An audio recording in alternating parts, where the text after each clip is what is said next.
Muy buenos días, estudiantes del Colegio San Juan Bosco. En esta oportunidad a los estudiantes de quinto año de secundaria para darle continuidad a las clases de razonamiento matemático, de ciencia y tecnología, en esta oportunidad física.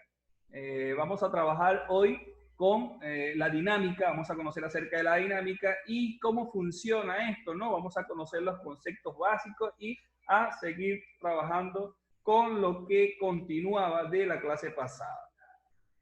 Entonces, conozcamos acerca de estos temas, ¿no? El tema de hoy, la dinámica, como se lo había mencionado. Entonces dice así, la dinámica es la parte de la física que estudia la relación existente entre las fuerzas que actúan sobre el cuerpo y los efectos que se producirán sobre el movimiento de este cuerpo. Ya sabemos entonces lo que es la dinámica, ¿no? Lo vemos en esta imagen para que se haga un poco más evidente. Y dice así, en 1994, Miguel decidió acometer el récord de la hora. Esto también me lo estaba conversando Gonzalo fuera de cámara hace un momento, que también quería participar en esto. Bueno, Gonzalo, actívate para que lo hagas. Para los profanos del ciclismo, quizás se necesita recordar que el récord consiste en realizar el mayor número de kilómetros posibles en 60 minutos. El récord consistía en hacer lo posible en una hora, y en una hora tenía que alcanzar o superar el kilometraje de otras personas, obviamente pasadas. La dinámica es la parte de la física que estudia la relación existente entre las fuerzas que actúan sobre el cuerpo y los efectos que se producirán sobre él, ¿ok? Sobre ese mismo cuerpo, sobre ese movimiento. Pues entonces, obviamente, mientras el ciclista más ejerza fuerza, más velocidad puede alcanzar. Por eso, en esa imagen pueden notar que es muy importante, por eso es que los ciclistas que ustedes ven en la televisión, en este caso estos ciclistas profesionales de carrera, porque no estamos hablando de otros, sino de carrera, porque hay ciclismo de montaña y otros tipos de ciclismo que tienen un poco más de peso y menos tracción, precisamente por la tierra u otra cosa. Pero estas personas que trabajan en carretera, que trabajan o que corren en carretera, obviamente el desplazamiento es mucho más fácil. Igual necesitan un peso más liviano. Por eso es que las bicicletas no son ni de hierro ni de aluminio, sino que son de un material hecho a fibra de carbono. Esta fibra de carbono no pesa absolutamente nada, es súper liviana y ellos pueden alcanzar una velocidad mucho más rápida por la fuerza que van a ejercer en sus piernas. Cuando ellos mientras más fuerza ejerzan, más velocidad van a alcanzar, obviamente por el factor velocidad, la fuerza que aplican. La fuerza es un fenómeno físico capaz de modificar la velocidad de desplazamiento, movimiento y estructura, que sería la deformación de un cuerpo, según un punto de aplicación, dirección, intención dado. El ciclista avanza a una determinada velocidad debido a que la fuerza que ejerce al pedalear y a las que se le oponen, es decir, el viento y muchas otras cosas más, como veremos a continuación en el caso de la velocidad constante. F será igual a F, pero el pedaleo será igual al razonamiento. Mientras él más pedalee, más velocidad va a alcanzar. Y mientras más velocidad alcance, obviamente menos kilometraje va a tener que recorrer, porque el desplazamiento lo va a ayudar mucho a alcanzar su cometido. En fenomenología, la dinámica estudia la causa del movimiento, hecho observable. El movimiento de un cuerpo es el resultado de su interacción con otros. Es decir, si yo quiero mover esta mesa, yo tengo que ejecutar un movimiento, porque la mesa por sí sola no se va a mover. La mesa la tengo que mover yo ejerciendo una fuerza. Entonces, el movimiento resulta con la interacción de otro cuerpo. El cuerpo, la mesa y yo, en este caso el segundo cuerpo que la va a hacer mover. La mesa no me puede mover a mí, pero yo puedo ejercer fuerza para que la mesa se pueda mover, ¿ok? Es una de las condiciones. La masa inercial de un cuerpo es propiedad de la determinada como cambia su velocidad al interaccionar con otros cuerpos. La interacción afecta por igual a los dos cuerpos de acción-reacción. Entonces, como lo estamos diciendo, a toda fuerza se le merece una acción y una reacción, porque si yo acciono mi fuerza hacia algo, esa fuerza va a tener una reacción. Igual va a ser la reacción, el movimiento.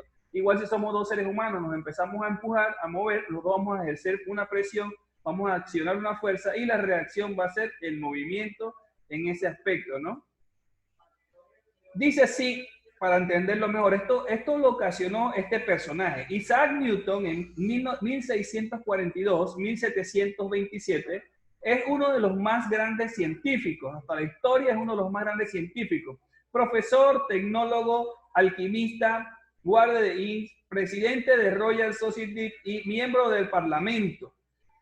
Estas personas no se conformaban solo con un título, por eso que ustedes están escuchando todo esto. Estas personas eran capaces de tener muchos títulos y capaces de desarrollar otras actividades, como por ejemplo, no solamente eran profesor, sino que también eran tecnólogos, eran ingenieros, eran astrónomos, eran médicos, eran cirujanos, eran veterinarios, cumplían muchas funciones. Esto porque estas personas se dedicaban a la ciencia, y la ciencia, como abarca muchas cosas, la matemática en este caso abarca muchas cosas, porque debemos recordar que Newton, estos fueron unos científicos matemáticos que por medio de ella, por medio de esa ciencia, abarcaron otras más. Nunca se quedaron con una sola, sino que decidieron implementar otras para que fuese más significativo su aprendizaje, y muy aparte de todo, que nosotros tuviéramos el aprendizaje que hoy tenemos, un aprendizaje de hoy mucho más eficiente y posiblemente uno de los mejores de la historia, porque resulta que estas personas que nos enseñaron esto hace muchos años hasta la actualidad se cumplen sus postulados, se cumplen sus leyes, se cumplen sus cosas, gracias a que lo hicieron con corazón y sabiendo ellos muy bien que nosotros en el futuro íbamos a necesitar todo esto. En la actualidad tenemos también científicos que están especializándose y haciéndolo todo lo posible por mejorar, ¿no? Pero es con base a estos. Sin esta base fuese bastante difícil hacer otras creaciones científicas, pero estas personas que son conocidos como los grandes científicos de aquellos tiempos, o sea, no como ahorita, usted escucha ahorita el científico, el profesor, el ingeniero, estas personas siempre los va a escuchar con una palabra más grande y más llena de sabiduría, porque fueron los padres de las matemáticas y de la ciencia en general, ¿ok? Ok, el coinventor del cálculo, o sea, coinventor del cálculo, descubridor de la ley de la gravitacional universal y de las 3 leyes de Newton. Newton descubrió en sus 3 leyes y también les puso su nombre, ¿ok? Del movimiento. Él hizo las 3 leyes de Newton que tienen que ver con el movimiento. Formuló la teoría corpuscular de la luz y la ley de enfriamiento. Hizo la mayor parte de su trabajo antes de los 25 años, cabe destacar. Ok, continuamos. Isaac Newton, desde 1642-1727, imagínense todo el trayecto de tiempo, casi 400 años atrás. Este joven, Isaac Newton, se formó en el Trinity College en la Universidad de Cambridge, donde ejercía largos años como catedrático de matemáticas. Estas personas siempre iniciaron con matemáticas, ya que es una de las ciencias más fuertes que hay, ¿ok? Y que en su momento eran las más fuertes, ¿no? El joven Newton sucede a su maestro Isaac Barrow, que en la cátedra de matemáticas de la Universidad de Cambridge critica en sus escritos la concepción del movimiento francés Descartes, ¿ok?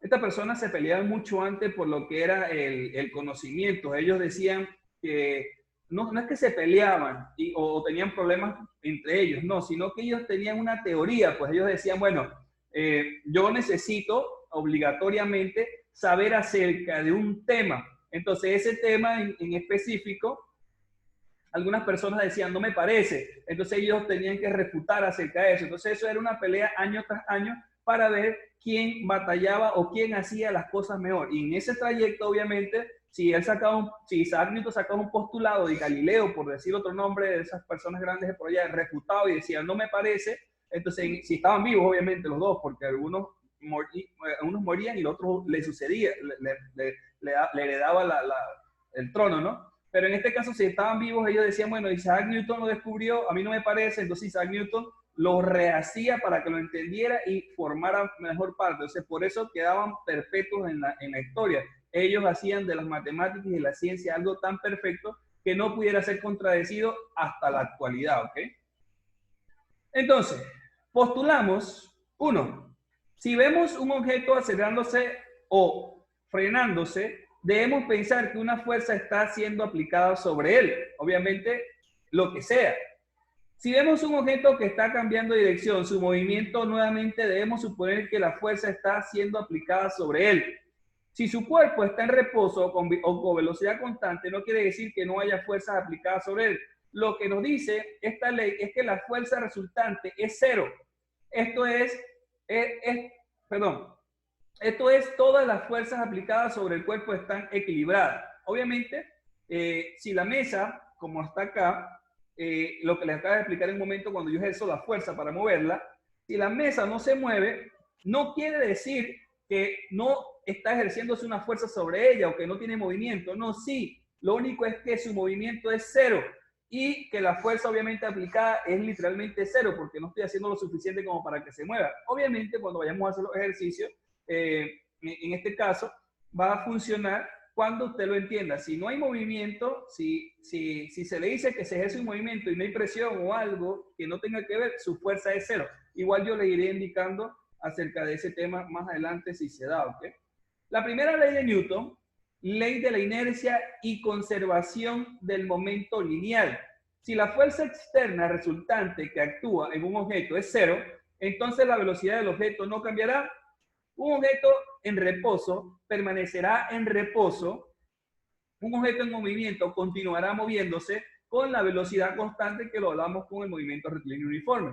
Un cuerpo se acelera solamente si la fuerza resultante es distinta de cero. Si yo aplico mi fuerza, lo que lo comentaba ahorita, distinta a lo que estoy presionando, o sea, si ejerzo más fuerza, más se va a mover, igual funciona con una bicicleta. Si yo me monto en una bicicleta y le doy con suavidad a lo que llamamos pedal, eso me va a generar una fuerza muy lenta. Si le ejerzo más fuerza, más movimiento, más constancia, no va a estar más constante la velocidad. Si me paro sobre los pedales y no los muevo, la velocidad obviamente va a ser cero porque no estoy ejerciendo absolutamente nada, ¿ok?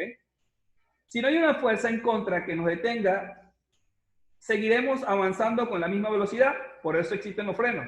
Déjame decirle. El cinturón de seguridad evita que al frenar o chocar un coche, nuestro cuerpo vaya hacia adelante. Esto ocurre por la ley de inercia.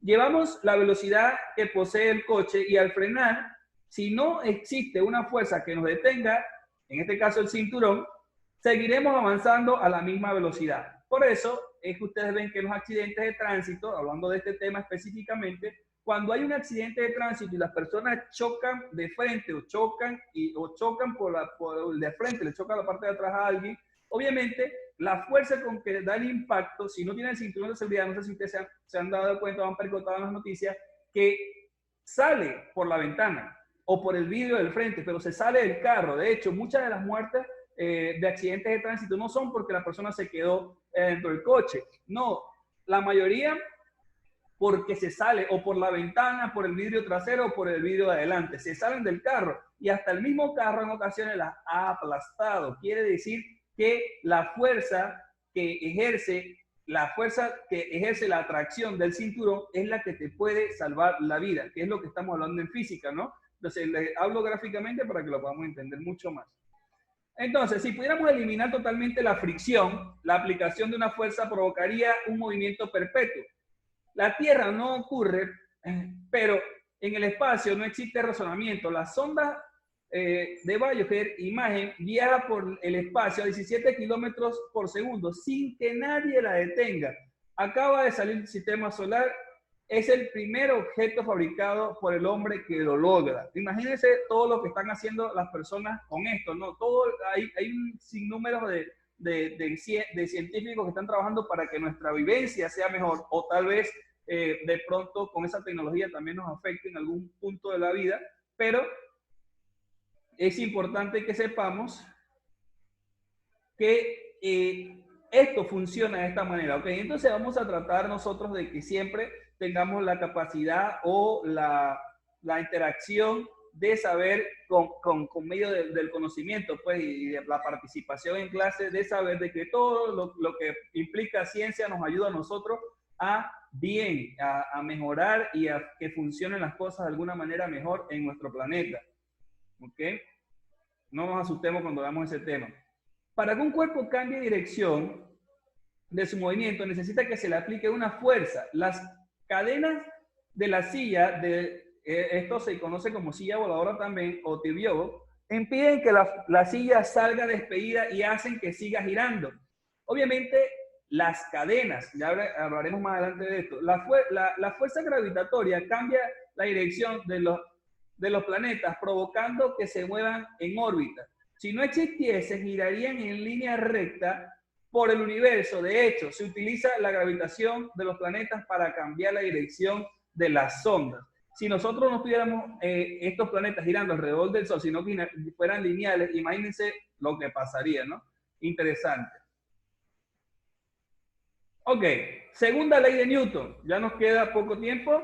Segunda ley de Newton. La ley de la fuerza y la masa. Si sobre un cuerpo de masa actúa una fuerza neta, la masa la denotamos con la letra M, fuerza con F, el cuerpo adquiere una aceleración A, que es directamente proporcional al módulo de la fuerza e inversamente proporcional a la masa.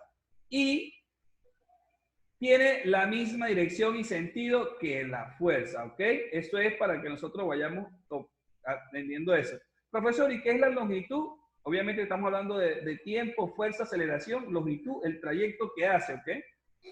La fuerza ejercida es directamente proporcional a la masa del cuerpo, mientras que la aceleración obtenida es inversamente proporcional a la masa. Si nosotros ejercemos una fuerza directamente proporcional a la masa del cuerpo, obviamente la velocidad será proporcional, ¿ok?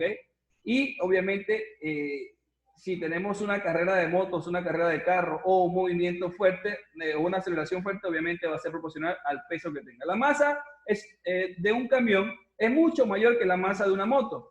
Por eso, aunque la fuerza del motor del camión es también mayor, la aceleración es mayor en la moto. ¿Por qué, profesor? Porque estamos hablando de la fuerza también, de la masa y de la aceleración. Es imposible que un camión tiene, no recuerdo muy bien, pero he escuchado algo de 16 velocidades y apenas una moto tiene 6. Entonces, si comparamos, el camión tiene mucho más, tiene un motor mucho más grande, pero el volumen y la masa hace que la fuerza la mantenga, digamos, en reposo, más lento. Sin embargo, la moto mucho más liviana, la persona que va montada liviana también, en este caso, aceleran a la misma velocidad o algo así y va a tener más frenados el camión, la moto obviamente va a salir desprendida con más facilidad. ¿Okay? Una fuerza más grande produce mayor aceleración. Una masa más grande tendrá una aceleración menor y viceversa. La variación del momento lineal de un cuerpo es proporcional al resultante total de las fuerzas actuando sobre dicho cuerpo. Y se producen en dirección en que actúa la fuerza. Aquí estamos. Vemos este péndulo acá en la imagen. Entonces tenemos un movimiento, una masa de 600 gramos y tenemos algo que lo está moviendo hacia abajo. Pero ¿qué pasaría y qué objeto va a mover a cuál? Obviamente el que tenga la mayor masa va a mover al objeto y obviamente lo atrae hacia él, ¿ok? La tercera ley de Newton dice, ley de acción y reacción. Cuando un cuerpo ejerce una fuerza sobre otro, este ejerce sobre el primero una fuerza igual y de sentido opuesto. Las fuerzas siempre se representan o presentan en pares de igual magnitud, siendo opuestos y están situadas sobre la misma recta. Si un cuerpo A ejerce una fuerza sobre un cuerpo B, entonces el cuerpo B ejerce una fuerza sobre el cuerpo A, una fuerza de igual magnitud y dirección opuesta. Entonces, estas fuerzas es igual a 0. Estamos hablando de que las fuerzas tienen que ir en línea recta, obviamente, en este postulado de él, y que ejercen la misma presión, ¿ok? Si lo vemos acá, por ejemplo, cuando queremos dar un salto hacia arriba, empujamos el suelo para impulsarnos. No empujamos el suelo y el suelo se va a salir corriendo, como cuando empujamos a una persona y la persona la pegamos a la pared. No. Empujamos como tomando un impulso. La reacción del suelo es que nos hace saltar hacia arriba. Si no existiera ese fenómeno, no pudiéramos hacerlo. ¿Okay? Cuando estamos en una piscina y empujamos a alguien, nosotros también nos movemos en sentido contrario. Quiere decir que si yo empujo a alguien, esa persona se va a ir de frente a la piscina y yo me voy a ir hacia atrás porque estoy ejerciendo una misma fuerza. Los dos nos vamos a mover. pero en sentido contrario, en la misma recta, es lo que estamos hablando en un momento. ¿Qué pasaría, profesor, si no sucede? Tiene que suceder, porque imagínate que yo lo empuje, él se vaya y yo también. No hay aplicabilidad en esto que estamos queriendo explicar, ¿verdad que sí? Entonces, esto se debe a la reacción que la otra persona ejerce sobre nosotros, aunque no haga el intento de empujar, aunque haga el intento de empujarnos a nosotros, ¿ok? El field goal que se practica ahorita actualmente, que es este que está acá, en la actualidad lo estamos viendo, una presión que se ejerce con agua, con bombas, es un nuevo deporte acuático que permite propulsarse por debajo del agua y alcanzar hasta 12 metros de altura. Al expulsar esta presión de agua en un sentido, la persona, debido a la tercera ley de Newton, experimenta una fuerza de sentido opuesto, una fuerza en línea recta en sentido opuesto. Yo ejerzo el agua hacia abajo y yo me suspendo hacia arriba. Obviamente no yo, la máquina, pues que está lanzando el agua. Un barco avanza cuando su hélice empuja hacia atrás, es decir, en sentido contrario. Tercera ley de Newton también. Si nosotros colocamos un motor igual, que ha pasado con experimentos y personas que han hecho estos ejercicios hace mucho tiempo y han dicho, bueno, yo voy a de pronto a experimentar esto y voy a hacer en el día del logro este experimento. Y colocan el motor al revés y no funciona porque la fuerza tiene que ser diferente, tiene que ser opuesta. Si no es opuesta, no funciona. Por eso es que cuando han hecho este tipo de experimentos, dicen, bueno, el motor es así, la hélice es así, perfecto, así tiene que quedar. No, opuesto. Opuesto significa fuerza de empuje hacia adelante, ¿ok? Y bueno, cuando un cuerpo está apoyado sobre una superficie, ejerce una fuerza sobre esta superficie, cuya dirección es perpendicular a la de la superficie, de acuerdo con la tercera ley de Newton. Esto nos indica a nosotros, caballeros, señoritas, que si no existieran estas leyes, nosotros no pudiéramos comprender de todo lo que está pasando en la actualidad. Pues este tipo de fenómenos que suceden porque estas personas conocen acerca de estos postulados. Y muy en punto y aparte que conozcan de los postulados, son personas que se ingenian, ¿no? ¿Cómo hacerlo? ¿Cómo lo puedo hacer? Pueden tener la idea y decir, voy a fabricar este sistema propulsión para que la persona salga desprendida hacia arriba, pero tiene que haber esto. Tienes la idea, pero te hace falta el conocimiento y de pronto alguna persona te ayuda y dice, bueno, ¿sabes qué? Esto pasa por la ley de opuestos, de la tercera ley de Newton y tiene que ver con ley de acción y reacción, así que vamos a hacerlo de esta manera. Entonces te ayudan y lo hacen mejor. Por eso es que todas estas personas, la mayoría, son personas que en su haber tienen la creatividad, pero necesitan de una persona que los ejecute. Normalmente yo puedo tener la inteligencia para hacerlo, pero debo contratar a alguien especialista que conozca acerca de estas leyes o de algunas otras para realizar cualquier tipo de experimento. ¿Okay? Bueno, muchísimas gracias por su atención. Espero que haya sido muy significativa la clase para ustedes y que puedan seguir en sintonía con nosotros. Espero que tengan un feliz Claro, profe, claro. y muy buen provecho. Muchísimas Hoy gracias. se cumple la bandera, profe.